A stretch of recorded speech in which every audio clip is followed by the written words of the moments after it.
د لوی اختر په مناسبت د لمر ټلویزیون په یو پروګرام کې د نغمې د ژوند جالبي خبرې چې صحیح کړې دي. په سلامونو مو هرکلی کوم. مخکې له دې نه چې ویډیو شروع کړم زموږ چینل در سره حتما سبسکرایب کړئ. نغمه پښتنه سندرغاړې چې د ډیرو خلکو په زړونو کې ځای لري او اوس هم د ځوانانو او زړو خوښیږي. نن له خپلې خولې د ژوند جالبي خاطرې بیانوي چې صحیح کړې دي. نغمې ولې او څنګه یو پولیس په موټر وهلی و. د کمونیست پلوه حکومت په وخت کې نغمې یو ټرافیک پولیس په موټر وهلی و چې هغه وخت نغمه د کورنیو چارو وزارت کې لویه افسره وه. خو وایي چې یو هوټل ته پروګرام ته روانه وم.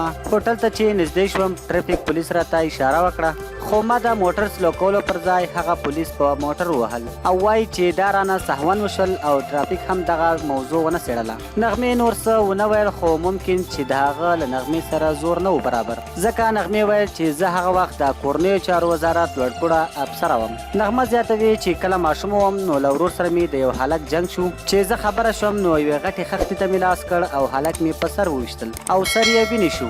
زه کور ته لاړم، هغوی پولیس راوستل خو چې پولیسو زه ولیدم چې دې وړې ماشومې دا کار کړی نو بیرته په خپله مخه لاړل. دوستانو دا وې د نغمې خاطرې د یادونې وړ ده چې نغمه اوس مهال په امریکا کې ژوند کوي او کله کله د کنسرت لپاره پاکستان، افغانستان او داسې نورو ملکونو ته هم راځي. د نغمې یوه لور په شفیق مورید واده ده چې هغوی هم په امریکا کې ژوند کوي. مننه ملګرو چې ویډیو مو تر پایه را سره وکتله. د نورو معلوماتي او خوندورو ویډیوګانو لپاره زموږ چینل در سره سبسکرایب کړئ.